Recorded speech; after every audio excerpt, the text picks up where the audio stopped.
Hey guys, welcome to the Pro Swing Instructional Network. My name is Dan Gray, owner of the Pro Swing Baseball and Softball Training Facilities.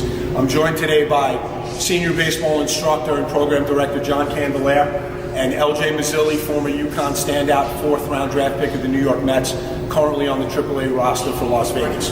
We're going to be talking about something today that's both exciting and very informative as part of the hitting process. It's literally and figuratively the first step in what we need to do, and that's front foot movement and getting down. First thing we're going to talk about today is what we need to do to get our front foot going and eventually down in a position of strength. So what I want to go over is a few examples of what the big leaguers do. What we like to do with Pro Swing is make sure that our hitters know that we don't tell them how they need to get down as far as what the movement is going to be. It's individualistic, and it's got to work for each hitter, making sure they get down on time and again to a position of strength. So the first one we're going to go over that Coach John is going to demonstrate is a toe to heel. That's used by guys like Daniel Murphy and David Wright. The second one is a step back. Coach John likes to use this for his own swing, and it was something that was used by Barry Bonds. The third one is an extended or exaggerated leg kick, knee to knee, front knee, goes back towards the back knee. That's used by guys like Alex Rodriguez and Josh Donaldson. The next one is a modified leg kick, where we have the knee on the front side going back towards the knee on the back side, but not with as much height or as much distance. The last one we're going to talk about is the simple stride, where the foot is picked up and starts to cover some ground right off the top of the ground towards the pitcher. Whatever that movement's going to be, again, we have to make sure that it's on time, and we have to make sure that it puts us in a position of strength. Now we're going to talk about where we want to land off of that front foot movement. So LJ is going to go through the process again of his front foot activation from his stance. And we see what a good position that LJ is in once he gets down. If we equate it to the back foot, he's in straight line with the back foot and with the pitcher. It's a prime position to be in order to create good angles with our hips, our shoulders, and our hands to get ready what we need to do in the rest of the hitting process. What we want to try to avoid as young hitters is when we make that front foot movement, diving in. That's first.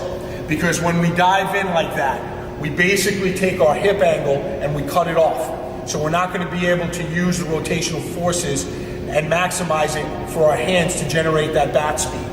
The other thing we want to try to avoid is stepping in the bucket or letting the toe open up fully to the pitcher, because what that does is allows us to cheat more with the front side. We lose the plate coverage on the outer third, and it casts our hands away from our body, making a longer, loopier swing. So LJ is going to go back to his position of strength and athleticism.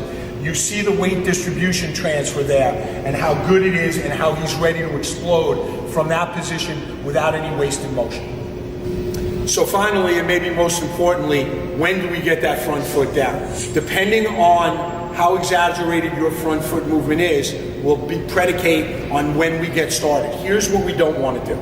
And a lot of young hitters do it. It's a very, very common mistake. They'll wait until they see the pitch come out of the pitcher's hand, and then they'll start their front foot movement. As LJ does very well, and most hitters know, we want to have a slow foot and quick hands. That's the old adage. And we want to make sure that we're slow and deliberate with that front foot movement. If we wait until the ball is in flight, we're going to have a movement that's rushed. We're going to be quicker, which is probably going to take our weight and bring it on our front side, and that's going to affect our hand path and everything that follows in the process of the swing.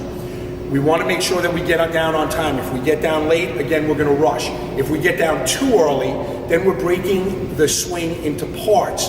We don't want to do that. A swing is one fluid action, and we want to make sure that we're not flat-footed, hitting from a stationary position. Remember your physics, a body in motion wants to stay in motion. So let's make sure we start on time. So what we'd like to end with, guys, is giving the coaches and the players a couple of drills that they can work on to focus on that front foot movement that we've talked about today. We've talked about what you need to do to get down is more of an individual decision based on the hitter. And then we've talked about the how, the why, the where, and the when. So we're going to talk about trying to get down again into this position of strength and give you two drills, one tee drill, one soft toss drill, that you can work with your team or with a teammate or even individually to try to master this movement, which is a very important movement within the process of hitting. So we call this the separation drill. So what LJ is going to do is, he's going to go into his stance, he's going to keep his pre-swing rhythm, and he's going to go into his front foot movement, and then he's going to pause. Now, we all know that hitting, as we said earlier, is a fluid motion. We don't want to get used to hitting from a static position or flat-footed. But for the getting into the position that we want you to feel, we have LJ pause for a second, and then from that position, he goes into his rest of his function. So the second drill is going to be a front toss drill. We can see Coach John feeding to LJ. As LJ is at the plate, he's going to take regular swings in his front toss. And at the feeder's discretion, he's going to fake LJ the ball, and LJ is going to monitor where his front foot is.